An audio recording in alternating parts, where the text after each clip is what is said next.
Hi there, thanks for joining me again. And today we're going to have another one of those little bite-sized Matchbox kit reviews, models of yesteryear, blasts from the past, etc, etc, etc. Today it's, as the man said in the Battle of Britain, Stukas! Stukas! We've got Stukas, we've got a Stuka. It's the Ju87, it's the orange range, it's PK-111, and it's a cracking little model. This is really one of my favourites.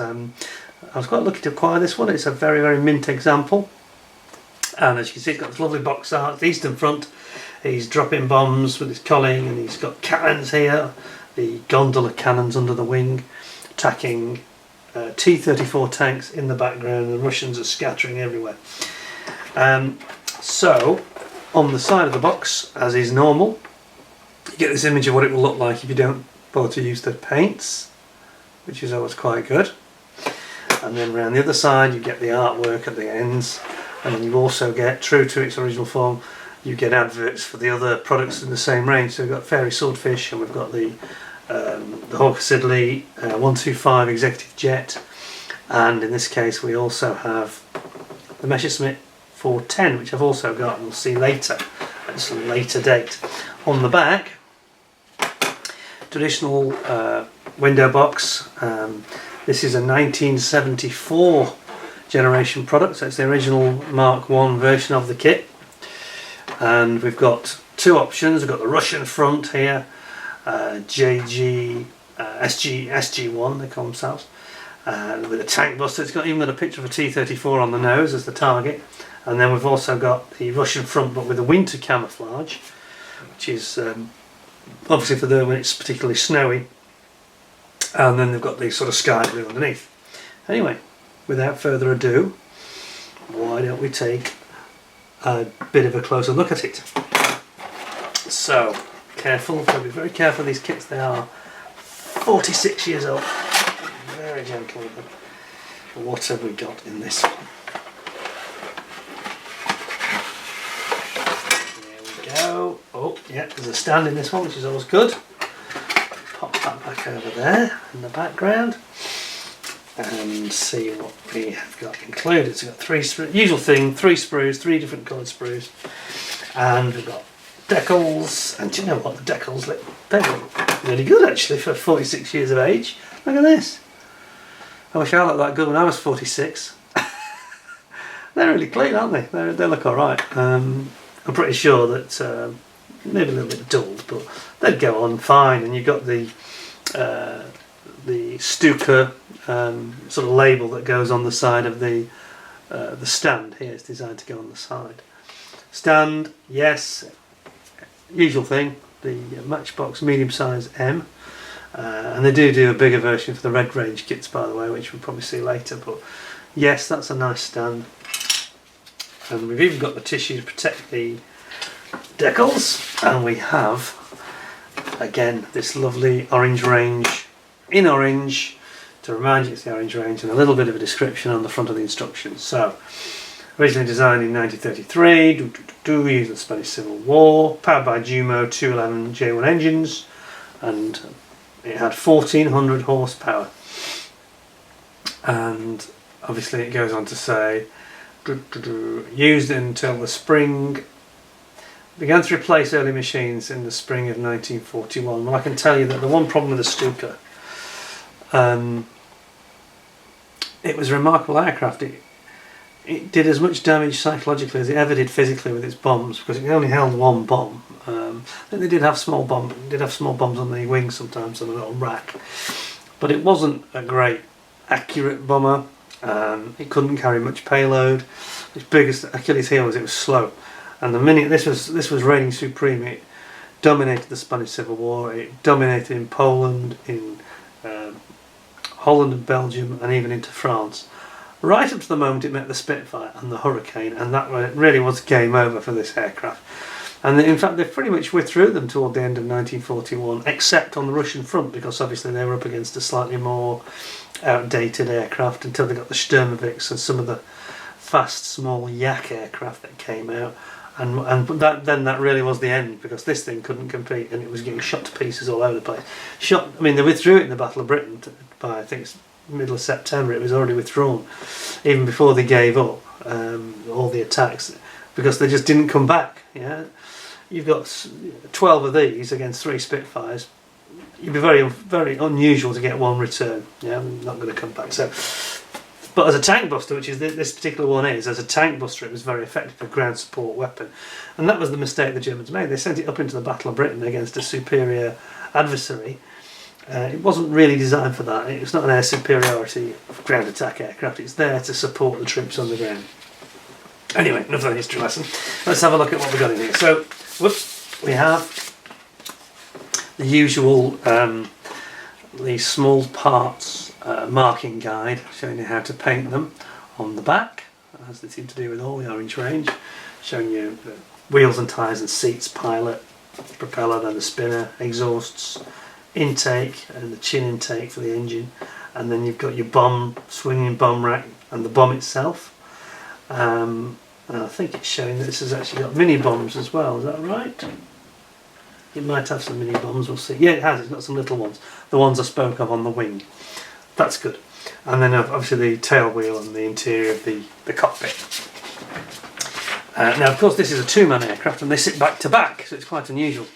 I guess it's, you know, very much of that era when they, like the Bolton Pole Defiant, the British aircraft, that was similar, except that had a proper turret, but we digress. So these two go back to back and then get inserted straight into the two fuselage halves.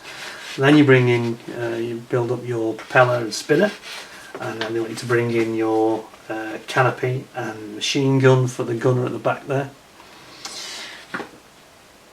Then we move on to the tail, and there's 2 versions, so there are 2 different tails. Either part 20 or part 19. I think one's got a slightly taller tail than the other. And then you build up the fairings around the landing gear, which is fixed of course on this aircraft, doesn't retract. And then you've got your port wing with your flaps and slats. They're kind of like dive slats, and you do that on both sides. And I think they want you to drill some holes there as well, which is interesting. I'll check that later because they normally have them drilled for you on Matchbox. Then you bring in, at the top here, you're bringing in your undercarriage and your bomb rack and all your bombs, and then finally you're actually going to, if you're going to have the version that's got the underwing gondola cannons, those go in instead. And you've got the little screamer sirens. This is the famous thing that made the Stuka make it screech, of course, which goes on the front. It's just like a little siren, like an air raid siren really, that operates by the airflow over the plane. It makes a screeching hellish noise which terrifies civilians in particular. Quite a few soldiers as well, I'd say, and who can blame them? Anyway, what have we got? So, it's a lovely green sprue here, and we've got all the gear and the fairings for the undercarriage and the main fuselage. Doesn't it look spindly? It's very thin, isn't it, Stuka? Then there's your 2 tails, sorry, rudder options I should say, and yeah, one's a bit beefier than the other it seems, although frankly, oh yeah, it's got a little bit of a different trim tab as well. I'll bring you in so you can see what I'm talking about a bit easier. You see the trim tab here is different here than it is here. This is kind of all one.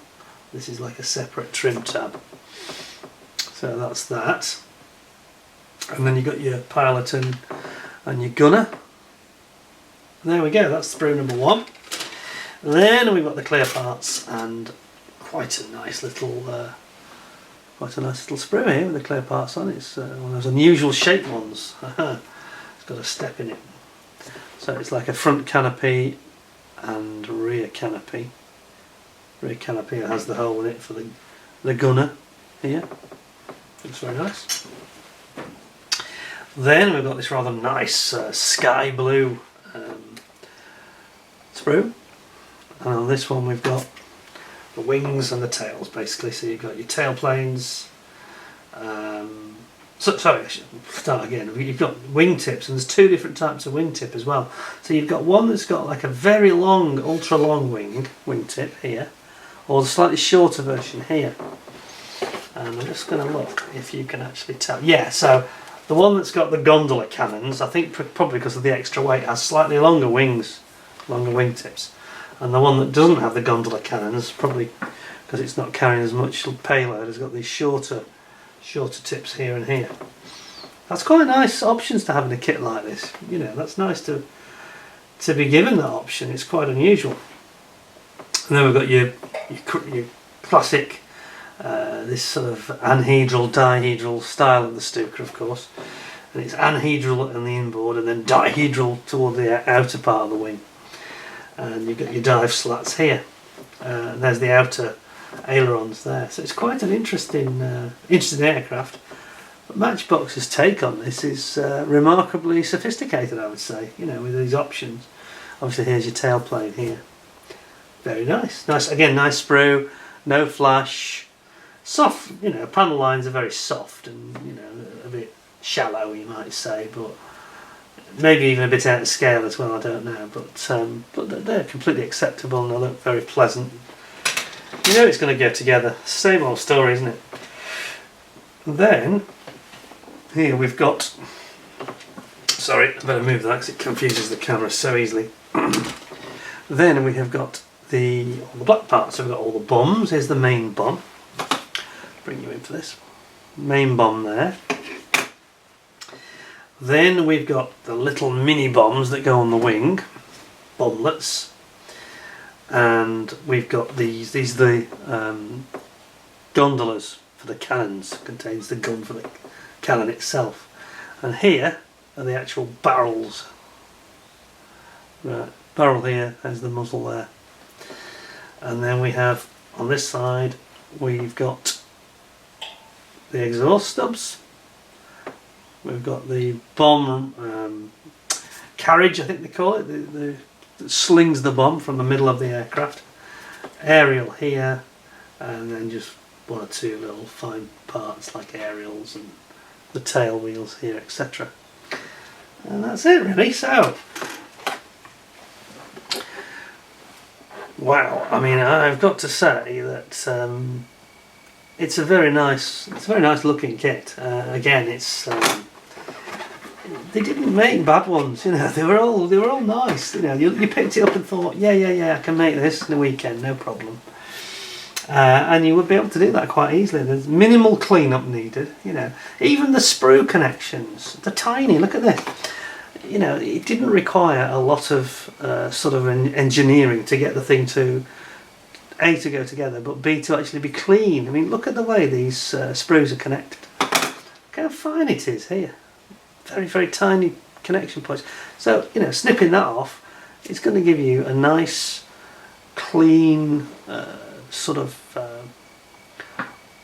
unpolluted part, and therefore, you know, it's going to look good. You know, you're going to see minimal flaws on it, and they're good kits. You know, very, very good. Anyway, I hope you enjoyed that. Don't want to go on too long. So that's the PK-111. It's the Matchbox Orange range again, and it's the Ju87 Stuka dive bomber. Hope you enjoyed the review. Certainly recommend that one if you can get your hands on one. I've actually got two of these. They're both actually mint, so it's very unusual that you get two really good ones. So I've been quite lucky there. Anyway, hope you enjoyed the review. Thanks for joining me. If you did enjoy it, don't forget to like, share and subscribe.